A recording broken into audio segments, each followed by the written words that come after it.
Hello everyone, welcome to our channel discover pharma.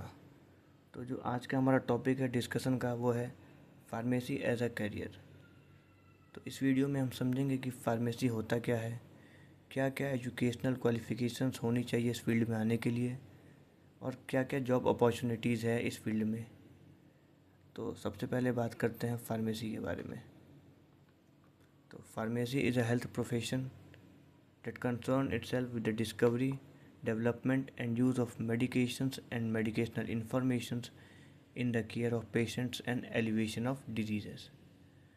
इसका मतलब ये है कि फार्मेसी एक हेल्थ प्रोफेशन है, स्वास्थ्य से संबंधित एक पेशा है जिसका काम क्या है, डिस्कवर करना मतलब खोज करना, डेवलप करना, मैन्युफैक्चर करना, बनाना और इस्तेमाल करना मेडिसिन्स का और मेडिसिन से रिलेटेड इन्फॉर्मेशन का किसी भी डिजीज़ को ठीक करने के लिए या तो प्रिवेंट करने के लिए। तो डिस्कवर क्या है, जैसे कि करक्यूमिन है जो कि हल्दी जिसको कि हम जानते हैं, इसका एक काफ़ी अच्छा एंटीसेप्टिक प्रॉपर्टी होता है। ठीक उसी तरीके से नीम का काफ़ी अच्छा एंटीबैक्टीरियल प्रॉपर्टी होता है। तो किसी ने तो इसको डिस्कवर किया होगा कि करक्यूमिन का काफ़ी अच्छा एंटीसेप्टिक प्रॉपर्टी है या नीम का काफ़ी अच्छा एंटीबैक्टीरियल प्रॉपर्टी है। उसके बाद उसको मैन्युफैक्चर करना। अब हम डायरेक्टली नीम को कंज्यूम तो कर नहीं सकते हैं, या कर भी सकते हैं तो उसका जो टेस्ट होता है वो काफ़ी कड़वा होता है। तो उसका या तो हम क्रीम बना दें, या हम टैबलेट बना दें, या कैप्सूल बना दें। अलग अलग फॉर्मुलेशंस को मैन्युफैक्चर करना, ये होता है डेवलपमेंट। और उससे रिलेटेड इन्फॉर्मेशन का इस्तेमाल करना किसी भी डिजीज़ को क्योर करने के लिए या प्रिवेंट करने के लिए। जैसे कि अभी कोविड-19 था तो सबको वैक्सीन्स लगी थी, कोविशील्ड या कोवैक्सीन। तो उस वैक्सीन का मेन मोटिव था कि हमें कोरोना वायरस से बचाना, कोरोना वायरस होने से प्रिवेंट करना। तो मेडिसिन्स को डेवलप करना जिससे कि हम किसी भी पेशेंट को या तो ठीक कर सकें या किसी भी बीमारी को होने से रोक सकें, प्रिवेंट कर सकें। तो ये होता है फार्मेसी प्रोफेशन का work. Pharmacy as a career. तो फार्मेसी फील्ड में आपको कैरियर बनाने के लिए क्या क्या क्वालिफ़िकेशंस होनी चाहिए। तो पहला है diploma in pharmacy, D pharm. Second है bachelor in pharmacy, B pharm. D pharma एक डिप्लोमा कोर्स है जो कि 2 साल का होता है, और बी फार्मा एक बैचलर कोर्स है जो कि एक 4 साल का होता है।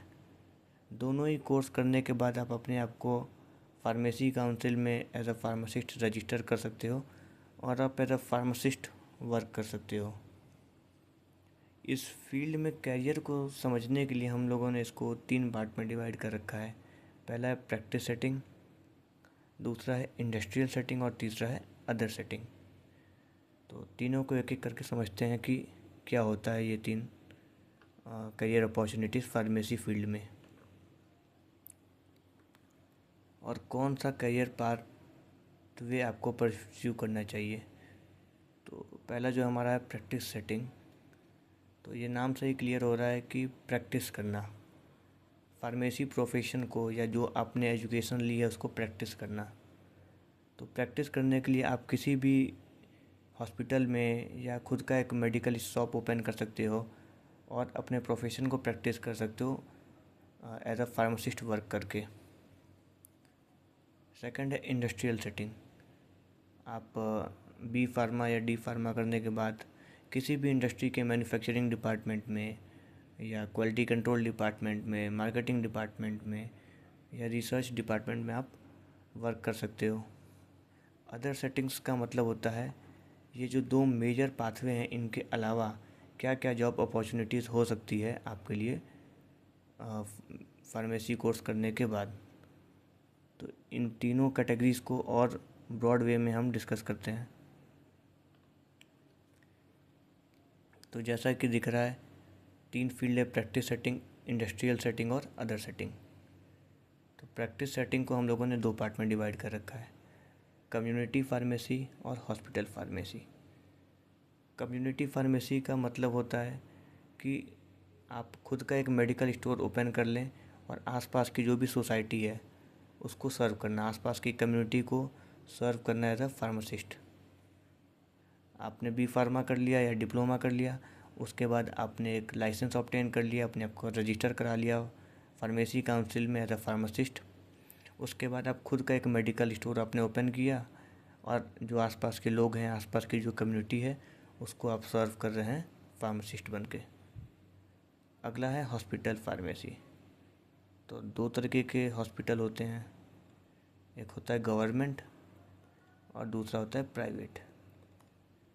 आजकल सारे प्राइवेट हॉस्पिटल के अपना मेडिकल स्टोर होता है, अपना फार्मेसी स्टोर होता है, तो उसमें आप जाके एज अ फार्मासिस्ट वर्क कर सकते हो। गवर्नमेंट के भी कई सारे हॉस्पिटल्स होते हैं, जैसे कि रेलवे के होते हैं, उसके बाद आर्मी के होते हैं, उसके बाद सेंट्रल गवर्नमेंट के जैसे आपका एम्स हो गया, स्टेट गवर्नमेंट के हॉस्पिटल्स होते हैं। तो इनके एग्ज़ाम्स होते हैं, उस एग्ज़ाम्स को क्वालिफाई करने के बाद आप एज अ फार्मासिस्ट वर्क कर सकते हो उन हॉस्पिटल्स में, गवर्नमेंट हॉस्पिटल में, और एक अच्छी सैलरी आप अर्न कर सकते हो। साथ ही साथ आप लार्ज नंबर ऑफ़ पेशेंट्स को अपने प्रोफेशन के वजह से हेल्प कर सकते हो, सर्व कर सकते हो और उनको ट्रीट कर सकते हो। तो ये बात है प्रैक्टिस सेटिंग की। अगला है इंडस्ट्री सेटिंग। तो इंडस्ट्री सेटिंग को हम लोगों ने 5 पार्ट में डिवाइड कर रखा है। पहला है मैन्युफैक्चरिंग। जैसे कि ये नाम से ही क्लियर हो रहा है, मैन्युफैक्चरिंग, मेडिसिन्स को मैन्युफैक्चर करना। तो सबसे ये इम्पोर्टेंट पार्ट है मेडिसिन्स को मैन्युफैक्चर करना। आप simply as a pharmacist industry में वर्क करोगे और दवाइयों को मैन्युफैक्चर करोगे। अगला है क्यूसी और क्यूए। क्यूसी का मतलब होता है क्वालिटी कंट्रोल और क्यूए का मतलब होता है क्वालिटी एश्योरेंस। दोनों का काम काफ़ी सिमिलर ही है और दोनों का काम में कुछ डिफरेंसेस भी हैं।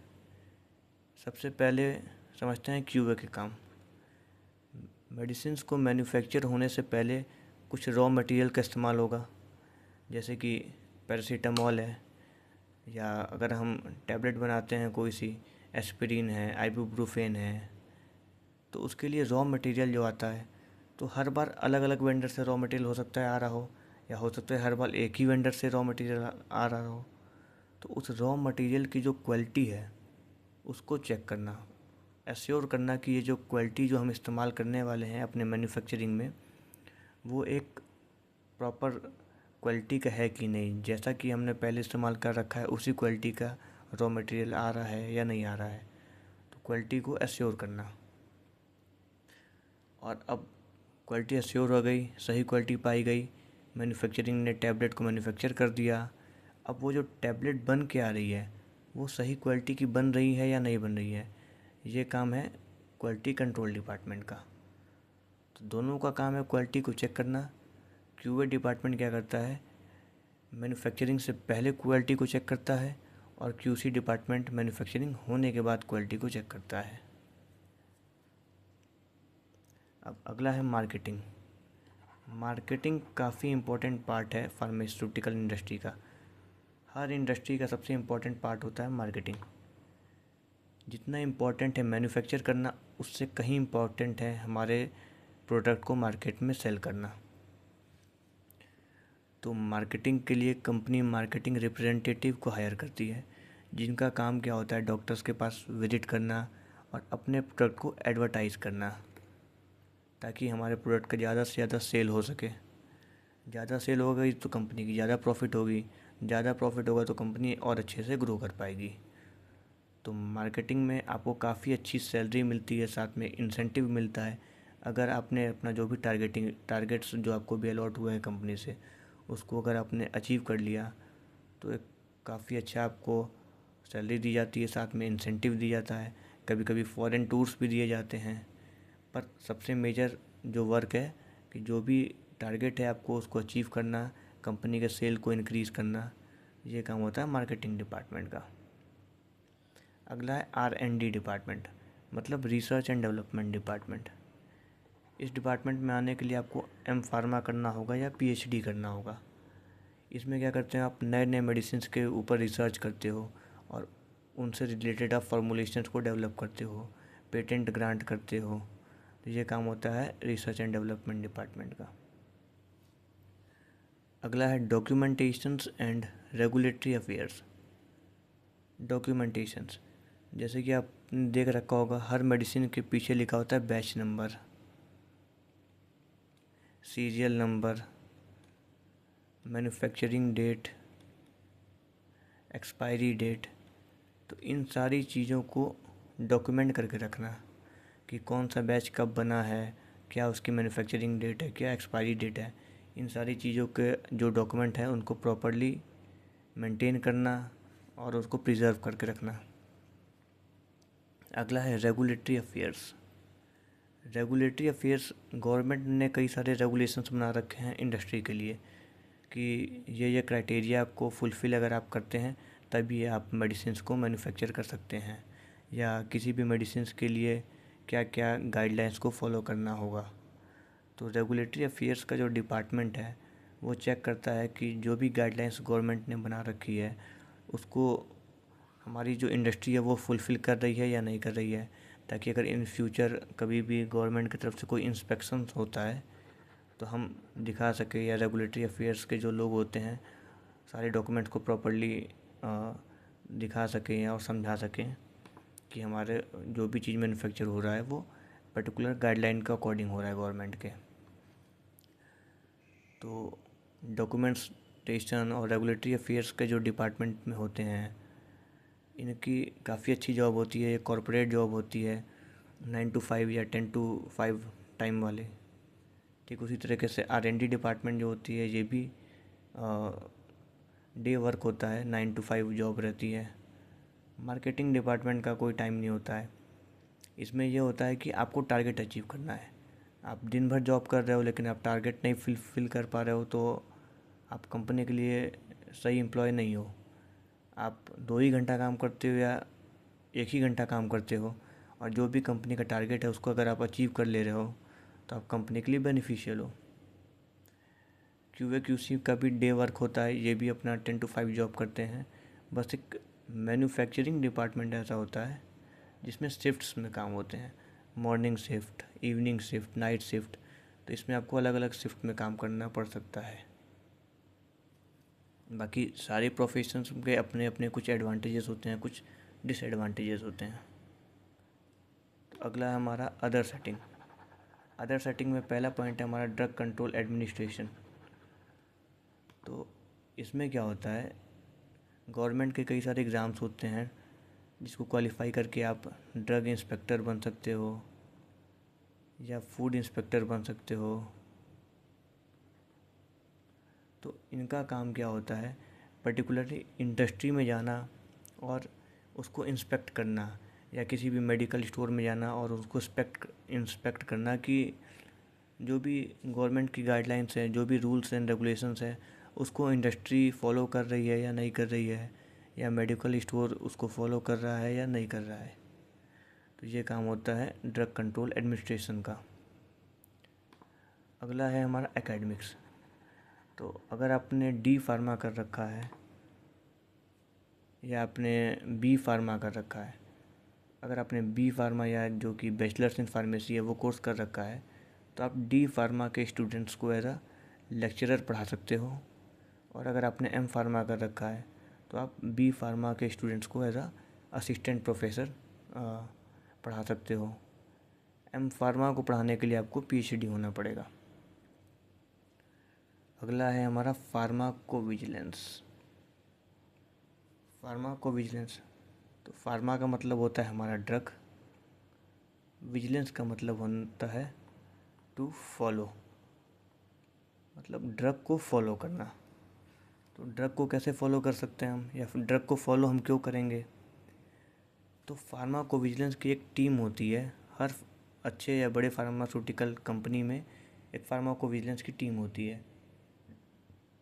जिसका काम होता है जब ड्रग मार्केट में आ जाए तो उसको फॉलो करना और उसका सर्वे करना, देखना कि मार्केट में हमारे जो पर्टिकुलर मेडिसिन है उसका क्या रिस्पॉन्स है, और दूसरी कंपनी है जो हमारे कॉम्पिटिटर कंपनी है उसके प्रोडक्ट का कैसा रिस्पॉन्स है, हमारे प्रोडक्ट से लोगों को क्या क्या साइड इफ़ेक्ट्स हो रहे हैं या क्या क्या फ़ायदे हो रहे हैं, सारी चीज़ों को मॉनिटर करना और उसको फॉलो करना और उसको रिपोर्ट करना, एक प्रॉपर डेटा बना के कंपनी को प्रोवाइड कराना, ताकि आने वाले समय में हमारे प्रोडक्ट में जो भी कमियां हैं उसको हम इम्प्रूव कर सकें, या जो भी साइड इफ़ेक्ट्स आ रहे हैं उसको रिपोर्ट कर सकें, उसको मिनिमाइज़ कर सकें, उसके ऊपर और रिसर्च कर सकें। तो जितनी भी अच्छी कंपनियां होती हैं उनकी एक फार्माकोविजिलेंस टीम होती है जिनका काम होता है ड्रग को फॉलो करना, देखना कि उसमें मार्केट में कैसा रिस्पॉन्स है या हमारे पर्टिकुलर मेडिसिन के क्या साइड इफ़ेक्ट्स हैं या क्या क्या इफ़ेक्ट्स शो हो रहे हैं। अगला है हॉस्पिटल एडमिनिस्ट्रेशन। आप बी फार्मा कर लोगे तो आपको एक अच्छा खासा मेडिसिन से रिलेटेड नॉलेज हो जाएगा और हॉस्पिटल से रिलेटेड नॉलेज हो जाएगा।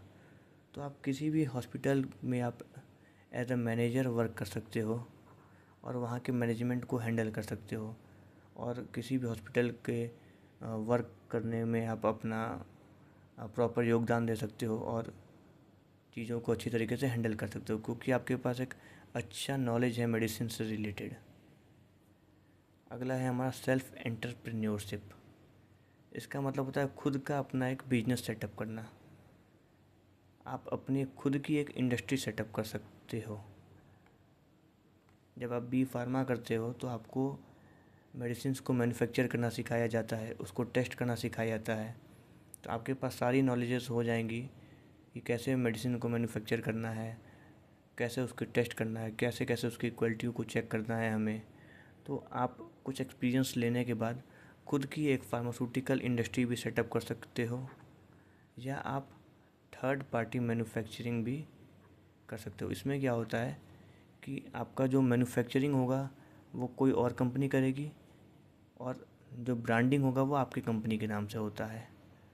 उसके बाद आप अपने मार्केटिंग टीम को हायर करके अपने प्रोडक्ट का मार्केट करके और उसका सेल जो है वो कर सकते हो।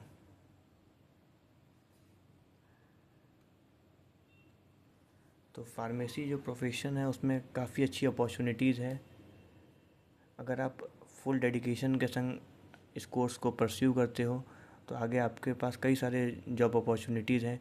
इन फील्ड्स के अलावा भी कई सारे अपॉर्चुनिटीज़ हैं जो कि हमने इस वीडियो में डिस्कस नहीं किया। आने वाले अगली वीडियो में हम उसके बारे में डिस्कस करेंगे। या अगर आपके माइंड में कोई भी क्वेश्चंस है फार्मा फील्ड से रिगार्डिंग या इनके जॉब अपॉर्चुनिटीज़ से रिलेटेड, तो आप हमें कमेंट करके पूछ सकते हो। Thank you so much for watching this video.